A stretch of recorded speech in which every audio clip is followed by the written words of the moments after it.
जहां वादा नहीं प्रयास करूंगा, राजनीति नहीं विकास करूंगा, ये कहना है रामू कुशवाहा का, जो एक समाज सेवी व्यक्ति हैं, हमेशा समाज सेवा में तत्पर रहे हैं। आइए इनका साथ सहयोग करें और किरण देवी जो इनकी पत्नी है, भारी से भारी मत देकर इन्हें विजयी बनाएं। ग्राम पंचायत राज छपिया बुजुर्ग की सम्मानित जनता जनार्दन, बड़े बुजुर्गों, मतदाता मालिकों, याद रखिएगा किरण देवी को विजयी बनाना है और रामू कुशवाहा के हाथों को मजबूत करना है और इन्हीं का साथ सहयोग करके किरण देवी को ग्राम पंचायत राज छपिया बुजुर्ग से मुखिया पद पर जिताया जाए। रामू भैया के जिताई पड़ते ऐसी बानी, सुनो रामू कुशवाहा जिंदाबाद।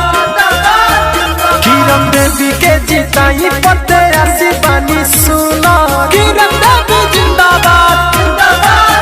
चर्चा होता चारों ओर बाटे, नहीं के शोर, चर्चा होता चारों ओर बाटे, नहीं के शोर, बाटे विकास वाला नहीं हुनर।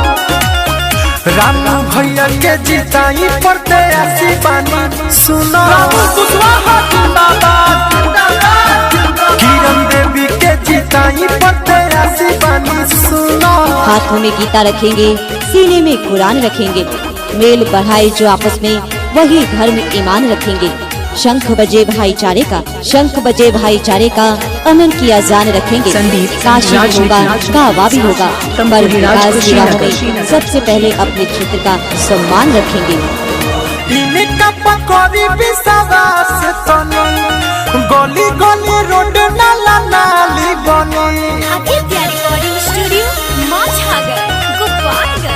इनका पकौड़ी विश्वास तनी, गली गली रोड नाला नाली बनी। विजयी के अब की ओढ़ा दी चुना, रामू भैया के जिताई पड़ते ऐसी बानी, सुनो रामू कुशवाहा जिंदाबाद।